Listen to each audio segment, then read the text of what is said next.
ಎರಡಲ್ಲ. ಈ ಕೊಲೆ ಕೇಸನ್ನ ಮುಚ್ಚಾಕೋದಕ್ಕೆ ಬರೋಬ್ಬರಿ 140ಕ್ಕೂ ಹೆಚ್ಚು ಎವಿಡೆನ್ಸ್ಗಳನ್ನ ಅವರು ಖಾಕಿ ಪಡೆಗೆ ನೀಡಿದ್ದಾರೆ ಅಂತಂದ್ರೆ ಯೋಚನೆ ಮಾಡಿ ಎಷ್ಟು ದೊಡ್ಡ ಮಟ್ಟದಲ್ಲಿ ಈ ಮರ್ಡರ್ ಅನ್ನ ಮಾಡಿರಬಹುದು. ಯಾಕಂತಂದ್ರೆ ಅಷ್ಟು ಕ್ರೂರವಾಗಿ ರೇಣುಕಾಸ್ವಾಮಿಯ ಹತ್ಯೆಯನ್ನ ಮಾಡಲಾಗಿದೆ. ಆತನನ್ನ ಶೆಡ್ ಕರ್ಕೊಂಡ್ ಬರ್ತಾರೆ. ಶೆಡ್ ಕರ್ಕೊಂಡ್ ಬಂದಾದ ನಂತರ ಈತ ಪವಿತ್ರ ಗೌಡ ಚಪ್ಪಲಿಯಲ್ಲಿ ಹೊಡಿತಾರೆ. ದರ್ಶನ್ ಕೂಡ ಆತನಿಗೆ ಬಹಳ ಹೀನಾಯವಾಗಿ ಬಾರಿಸ್ತಾರೆ. ಅದಾದ ನಂತರ ಅಲ್ಲಿದ್ದಂತಹ ಸಹಚರರು ಒಬ್ಬೊಬ್ರು ಒಂದೊಂದೇಟು, ಅಂದ್ರೆ ಹೆಂಗಂದ್ರೆ ಅಲ್ಲಿದ್ದಂತಹ ದೊಣ್ಣೆ ಆಗಿರ್ಬೋದು, ರಾಡ್ ಆಗಿರ್ಬೋದು, ಬೆಲ್ಟ್ ಆಗಿರ್ಬೋದು, ಕರೆಂಟ್ ಶಾಕ್ ಆಗಿರ್ಬೋದು, ಹೀಗೆ ನಾನಾ ಆಯುಧಗಳ ಮೂಲಕ ರೇಣುಕಾಸ್ವಾಮಿಯ ಬರ್ಬರ ಹತ್ಯೆ ಆಗಿದೆ.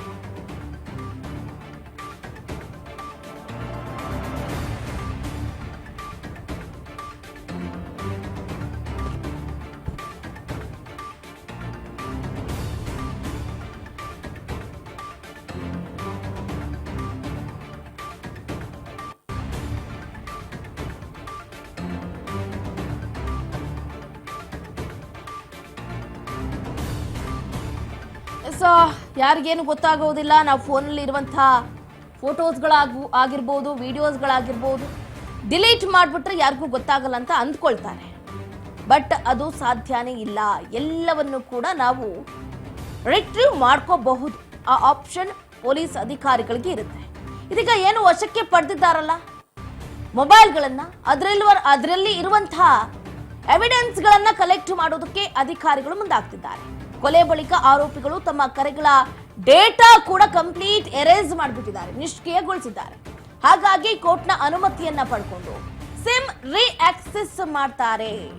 ಇಂಥ ಜಾಣ್ಮೆಯನ್ನ ಯೂಸ್ ಮಾಡಿದ್ರು ಕೂಡ ಪೊಲೀಸರ ಮುಂದೆ ನಡೆಯೋದಿಲ್ಲ ಅನ್ನೋದಕ್ಕೆ ಇದು ದಿ ಬೆಸ್ಟ್ ಎಕ್ಸಾಂಪಲ್ ಅಂತಾನೆ ಹೇಳಬಹುದು.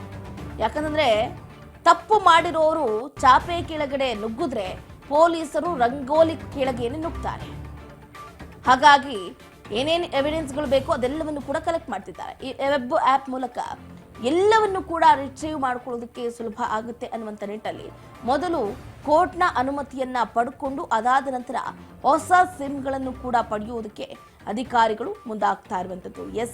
ಇದು ನಿಜಕ್ಕೂ ಕೂಡ ಇಡೀ ದೇಶವೇ ಬೆಚ್ಚಿ ಬೀಳಿಸುವಂತಹ ಪ್ರಕರಣಗಳಲ್ಲಿ ಒಂದಾಗಿದೆ.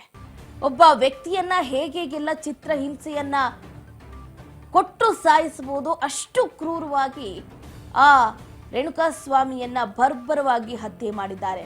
ಕುಡಿದ ಅಮಲಿನಲ್ಲಿ ಏನ್ ಮಾಡ್ತಿದ್ದೀವಿ ಅನ್ನುವಂತಹ ಪರಿಜ್ಞಾನವೇ ಇಲ್ಲದೆ ಬರೋಬ್ಬರಿ 17 ಮಂದಿ ಈ ಕೃತ್ಯದಲ್ಲಿ ಭಾಗಿಯಾಗಿದ್ದಾರೆ.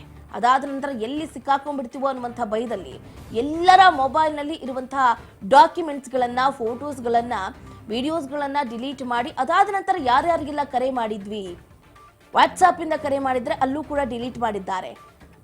ನಾರ್ಮಲ್ ಕಾಲ್ಸ್ ಮಾಡಿದ್ರು ಅಲ್ಲೂ ಡಿಲೀಟ್ ಮಾಡಿದ್ದಾರೆ. ನಾರ್ಮಲ್ ಮೆಸೇಜ್ ಆಗಿರಬಹುದು, ಟ್ವಿಟರ್, ಫೇಸ್ಬುಕ್, ಇನ್ಸ್ಟಾಗ್ರಾಮ್, ಎಲ್ಲೆಲ್ಲಿ ಏನೇನ್ ಮೆಸೇಜ್ ಮಾಡಿದ್ರು ಎಲ್ಲವನ್ನು ಕೂಡ ಎರೇಸ್ ಮಾಡಿದ್ದಾರೆ. ನಾವೇನೂ ಮಾಡೇ ಇಲ್ಲ, ನಾವು ಶರಣರು ಅಂತ ತೋರಿಸ್ಕೊಳ್ಳೋದಕ್ಕೆ ಮುಂದಾದ್ರು. ಬಟ್ ಖಾಕಿ ಪಡೆ ಎಲ್ಲವನ್ನು ಕೂಡ ಭೇದಿಸುವುದಕ್ಕೆ ಈಗಾಗಲೇ ಎಲ್ಲಾ ರೀತಿಯಾದಂಥ ತಯಾರಿಯನ್ನ ಪಡ್ಕೊಂಡಿದೆ. ಹಾಗಾಗಿ ಇದೇ ಕಾರಣಕ್ಕೆ ಆರೋಪಿಗಳ ಹೆಸರಲ್ಲಿ ಸಿಮ್ ಅನ್ನ ಖರೀದಿ ಮಾಡೋದಕ್ಕೂ ಕೂಡ ಪೊಲೀಸರು ಮುಂದಾಗ್ತಾ ಇರುವಂಥದ್ದು. ಅದಕ್ಕೂ ಮುಂಚೆ ನ್ಯಾಯಾಲಯದ ಪರ್ಮಿಷನ್ ಅನ್ನ ತಗೋಬೇಕು, ಪರ್ಮಿಷನ್ ಕೊಡುತ್ತೆ.